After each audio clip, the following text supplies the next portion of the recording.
Before we begin, be sure to go to Edit, Preferences, and in your add-ons, be sure to enable the Node Wrangler add-on, as this will be used a lot during the tutorial.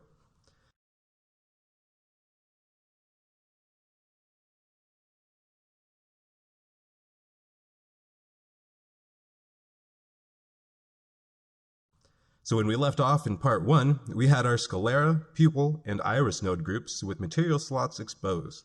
To get started, place your cursor between the geometry node editor and the sidebar until it makes crosshairs. Click and drag to create a new window and unpin this workspace. Select the drop-down on the top left of this editor and select Shader Editor. Slide the geometry node editor back over for now, and in the properties sidebar, select the material properties and create 3 materials. Name one Pupil,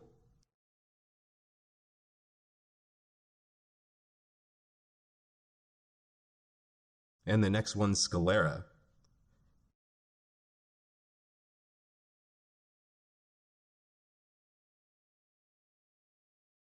Scroll all the way down to Settings and enable Screen Space Reflection.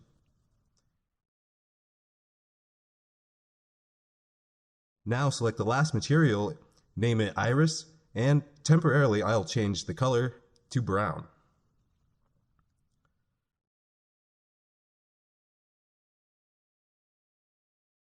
Select the pupil and change the base color to black, while also bringing the roughness and specular down to 0.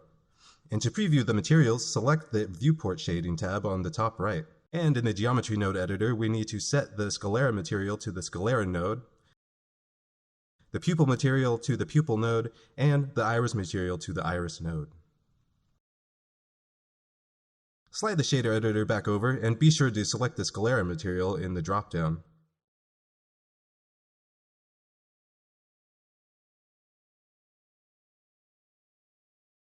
To create the cornea, select the transmission and add a color ramp and a gradient texture. With the Node Wrangler add-on enabled and the gradient texture selected, press ctrl-t for the texture and mapping nodes, and connect the object to the vector. Now we can see a slight gradient happening, but it's not facing the way we need. And one way we can fix this is by adjusting the mapping node X rotation from 0 to 90 and the Y rotation to -90. All we need to do now is increase the black value and the white value until it fits the shape of the cornea. Also, bring down the roughness of the principled BSDF.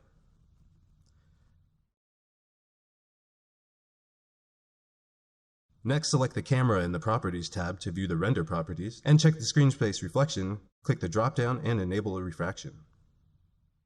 I think this looks good for the time being, so select the Iris material from the drop-down. Using the same setup as the cornea, press Shift-A to add a color ramp in the Shader Editor,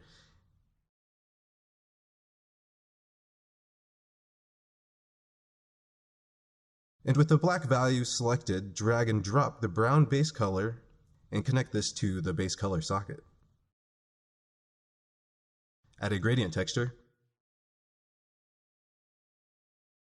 Press Ctrl-T, connect the object coordinates to the vector, and don't forget to adjust the mapping X rotation to 90 and the Y rotation to -90. Now we can increase the brown value and change the white color to create our base gradient.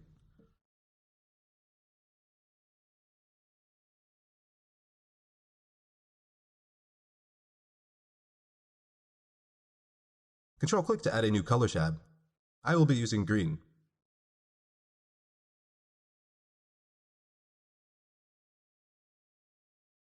And by adjusting these positions, we start to get some really cool results, and this can be really fun to play around with.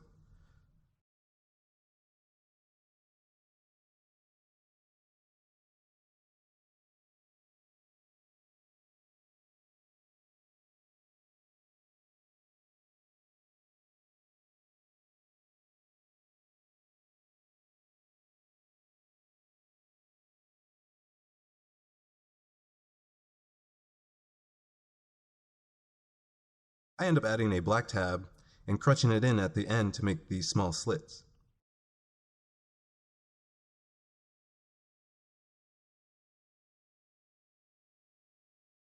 And before we go on, I'll just check the pupil to make sure there's no funny business with the materials when the pupil dilates, which everything is what it should be. After that, I'll select the principled BSDF and press Shift-D to duplicate, placing it above the first one. Then Shift-A, adding a mix shader,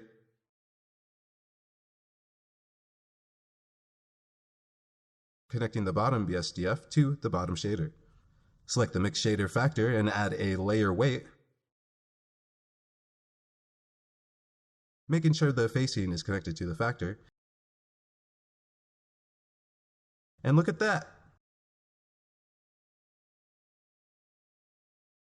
Connect the second BSDF to the mix shader and play around with different colors.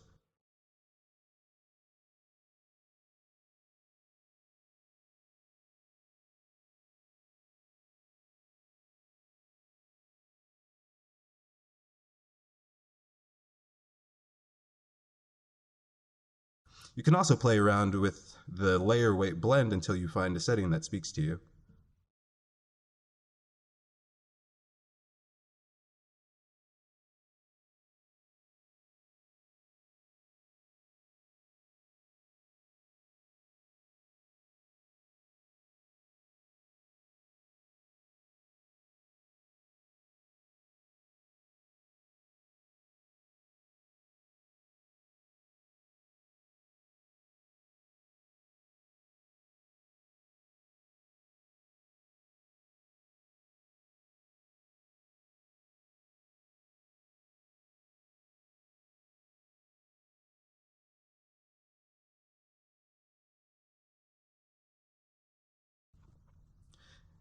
Now it's best to work with realistic lighting, so I'm going to use an HDRI from the Blender Kit asset bar.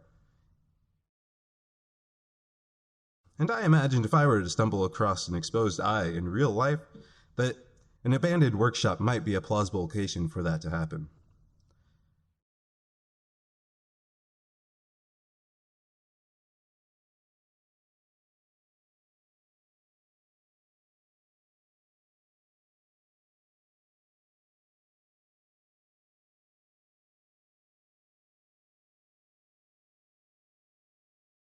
Now that the HDRI is set, we can pin the iris material and select the light to double check that we don't have any issues.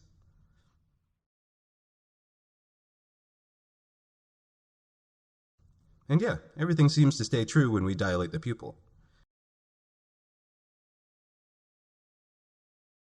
But one thing I notice is maybe the pupil dilation is too large, so I'll position the light away from the mesh,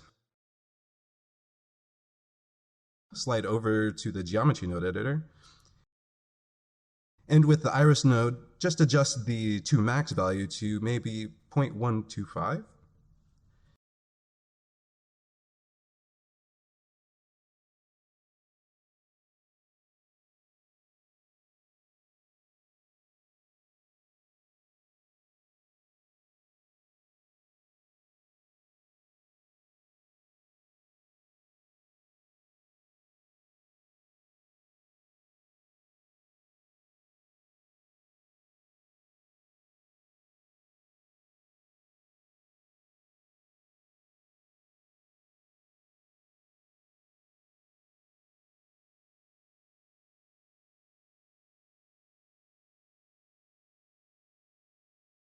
And so next I want to jump back into the Sclera material and begin with making a duplicate of the Cornea node.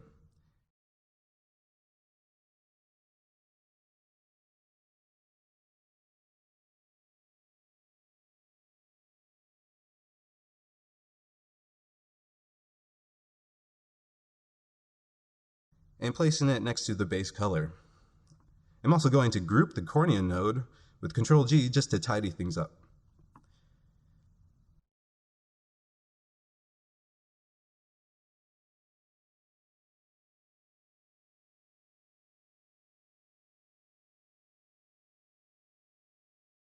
Connect the color ramp to the base color.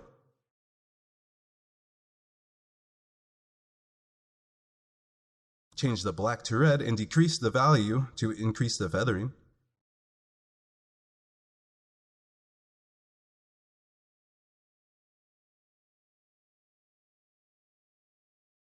and also change the white to an off-white.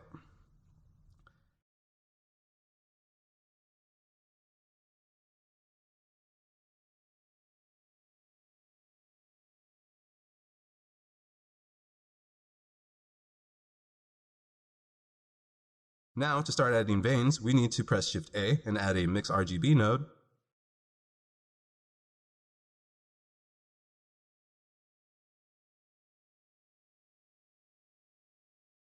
And I'm going to change it to multiply.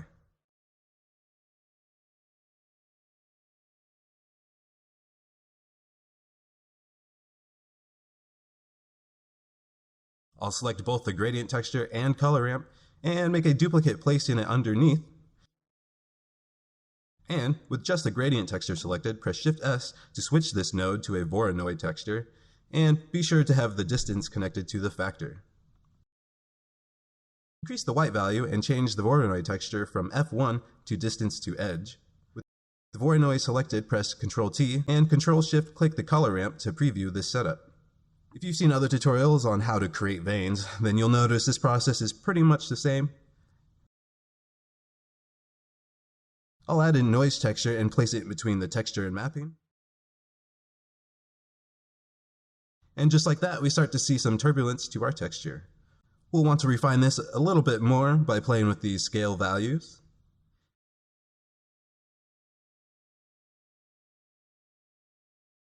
And if the generated texture coordinate isn't working for you, connect the object coordinate to the vector instead.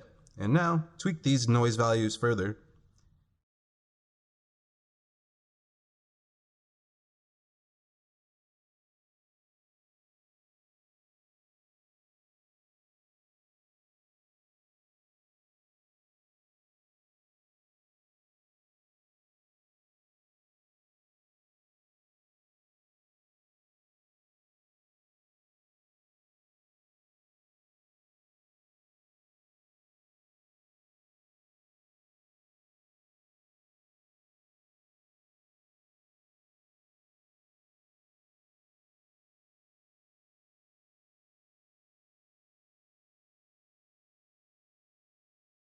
If you want to add a second level of veins, press Shift A and add another Mix RGB node.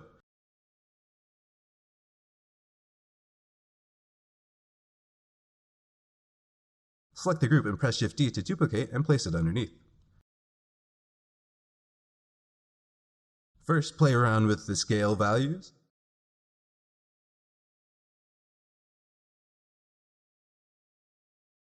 And then connect it to the Mix RGB node.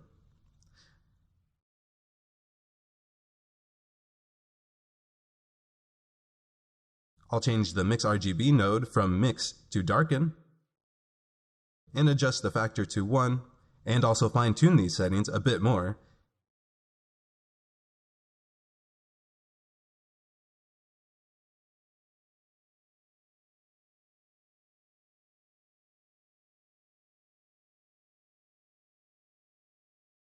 And you may even be able to increase the white value in the color ramp to thin out the veins.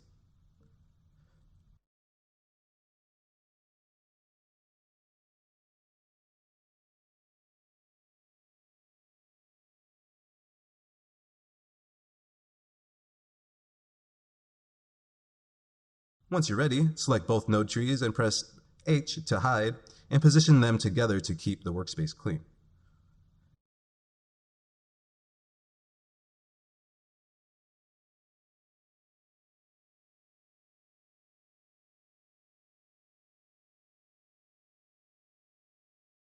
Next, we need to create a mask so the veins do not show over the cornea and iris. One way to do this is by duplicating this Mix RGB node and connecting the vein nodes to the bottom socket.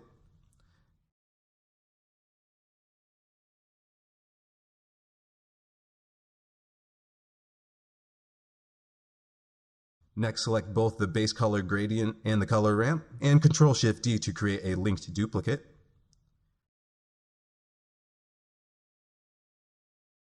You can select the dropdown to reset the color ramp, and connect this to the factor of this Mix RGB node and change the mode from Darken to Mix.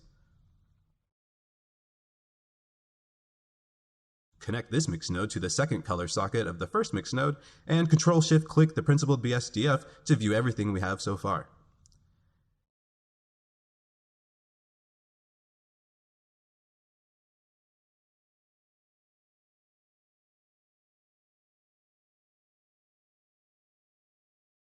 Now if we adjust the mask color ramp, we can see for one, it's masking the wrong side of the mesh. To fix this, select the drop-down again and select Flip Color Ramp. Now when we adjust the values, the veins do get clipped from the cornea. You can play with the mix node setting until you find one you like.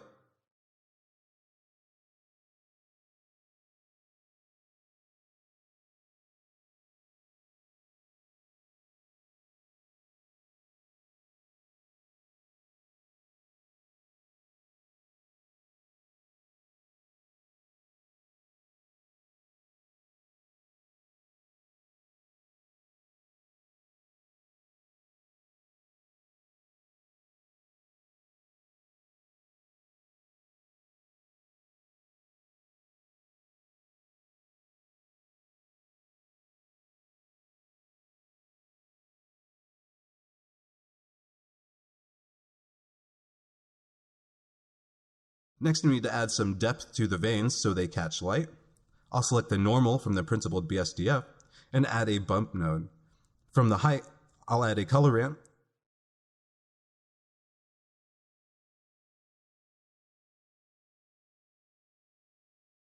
And from the factor, I'll add a map range.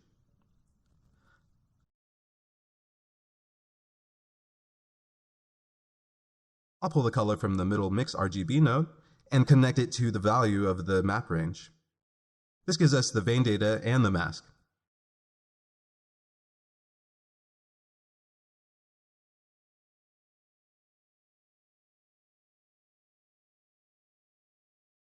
And as everything compiles, we can see a whole mess of detail, and at first it doesn't even seem like our mask is working.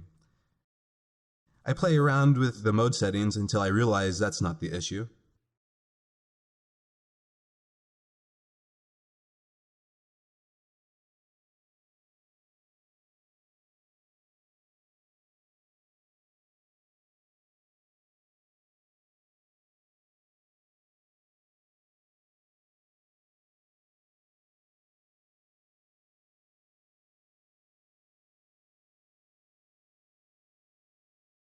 The first issue is the direction of the veins. So, check the invert box in the bump node.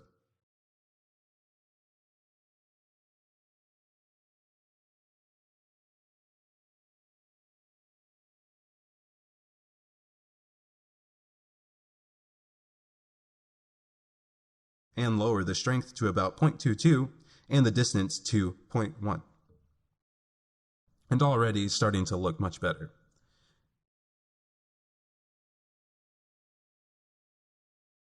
Now, to refine this more, we can adjust the black value of our mask to clip more of the veins.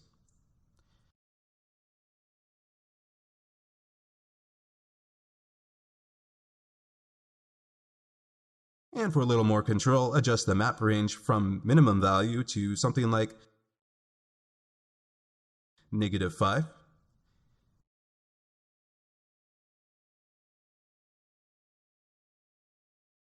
The from max value to 0.3, and the same for the to minimum. And maybe even leave the to max value at 1.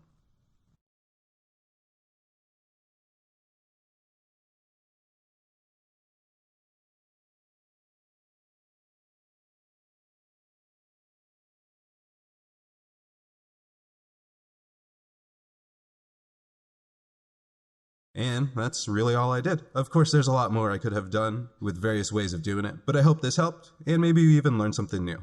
And as always, thanks for watching. Don't forget to like, share, and subscribe, and I'll see you next time.